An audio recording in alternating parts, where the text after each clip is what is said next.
Hi, this is Nicholas Bell with IONCINEMA, here to review A Quiet Place 2, the long-awaited sequel directed by John Krasinski. Of course, A Quiet Place opened in 2018, a film that was set in 2020.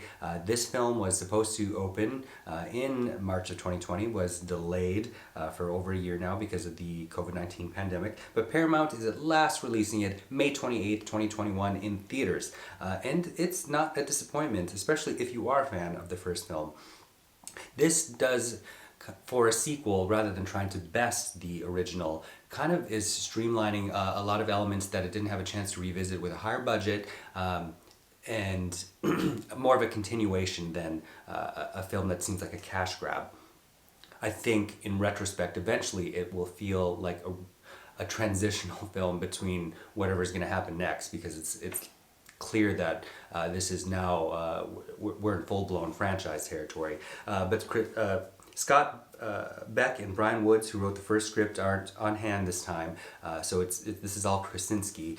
And I feel that he's proven himself to be quite a good genre director. Because if you think back to his 2016 family drama, The Hollers, where every single moment was attenuated with blaring musical selections, it's clear that he doesn't like dead space, or not quiet space, but dead space. There's a kineticism that he always wants going on, and this film is definitely proof of that, and it works quite well, because once it starts, it doesn't let up, and it really does make for a fine return to the theaters. The expert sound design, again, is highly attenuated, playing with Reagan's character, played by Millicent Simmonds, and juxtaposing that with what everybody else is hearing, and you'll find yourself, of course, gravitating to a lot of audio cues for many different objects.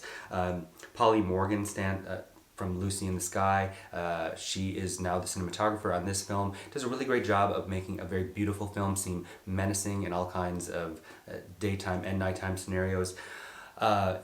Technically, it opens up on day one, not explaining, but introducing how these blind monsters came to Earth, and then and does a very good job of segueing through a memory of Marcus, played by Noah Jupe, into day 474, where Krasinski, of course, is dead at this point, and Emily Blunt's Evelyn Abbott has discovered with Regan how to amplify, at least in short distance, the frequency that renders these monsters indisposed long enough for them to kill them. So their farm is destroyed, many parts of it are destroyed, so her and her 3 children, including that infant that infamously was born in the last one, go down the road. They stumble eventually onto Emmett's, played by Cillian Murphy, who is also introduced in that first flashback sequence.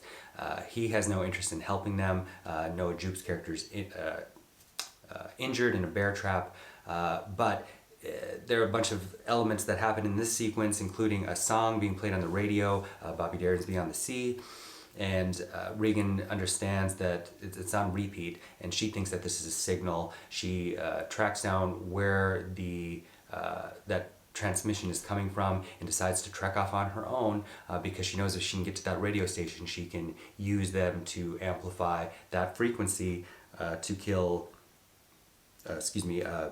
these monsters that are in that vicinity. And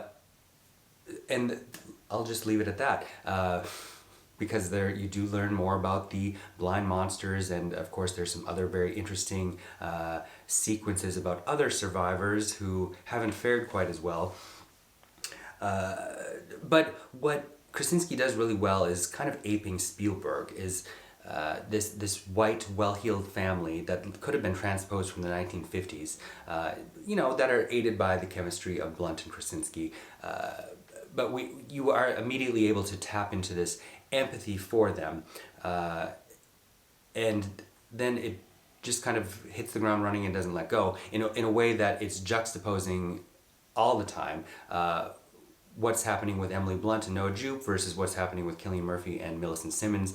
In fact, even triangulates at one point when Blunt and Jupe are in 2 different scenarios.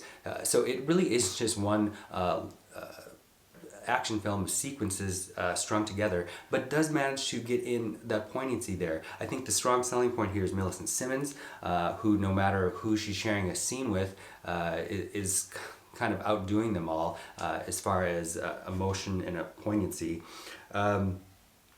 Marco Beltrami, of course, his score is also an important piece of making the film work, I believe. And look for Djimon, Hounsou, and Scoot McNeary in brief supporting roles as well. Overall, I think if you liked the first film, you will like the second one well enough. Whether you need more quiet time in A Quiet Place might determine your overall rating of the film, but I would give A Quiet Place 2, especially as a theatrical experience, 4 out of 5 stars. Thank you. Hey, this is Eric from IONCINEMA.com. If you want to support us, subscribe below. For more reviews, interviews, film festival coverage from Sundance, Cannes, Toronto, you want to check out these guys on this side.